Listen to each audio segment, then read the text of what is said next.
Well, hey parents, this is Jeff and I'm back with a Continue the Journey activity that is really going to help you help your kids find and follow Jesus this week. And this activity is called My Best. You need no materials for this. A Bible would be handy.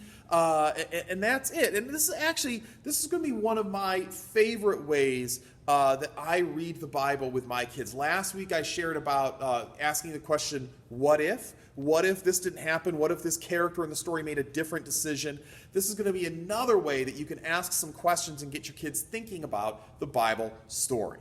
So this week, we had a main point that said, I will honor Jesus by giving my best. And we looked at the story of the wise men who visited a child Jesus, which we find in Matthew chapter 2.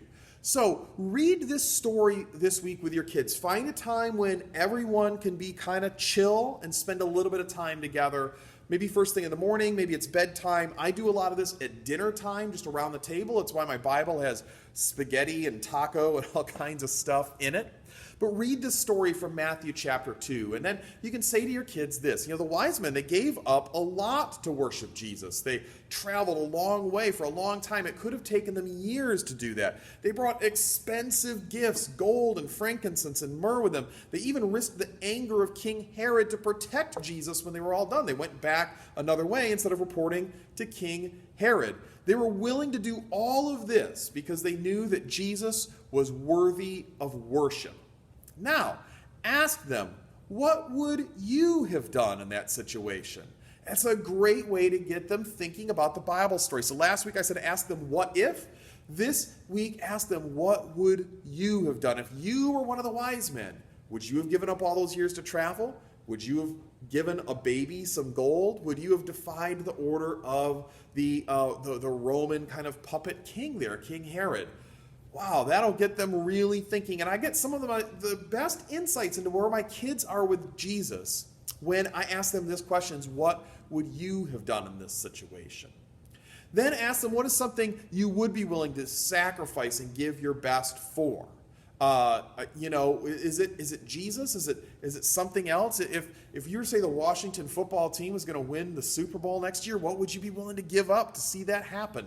All those kinds of questions. I would give up nothing because I'm a Lions fan, but for your kids, they might give up all kinds of stuff for that. Find out what it is they'd be willing to sacrifice and give their best for. And then remind them that Jesus deserves our very best in all of our worship because of everything that he gave up and sacrificed for us in his life. He came down from heaven. He was in heaven one day and he was peeing in his diaper the next day. He lived with us. He put up with us. He taught us. He performed miracles. And ultimately, he died for us. He gave up his own life in a really humiliating and painful way for us. So, it's great. And you can do this with any Bible story. This doesn't have to be just this one, but many, many, many Bible stories that you read with your kids, you could ask them, what would you have done? And wow, it's a great conversation starter with your kids. Hope you have a lot of fun with this activity called My Best. And I hope this really helps you just develop this habit of reading the Bible and talking about it with your kids. Love you guys. Bye-bye.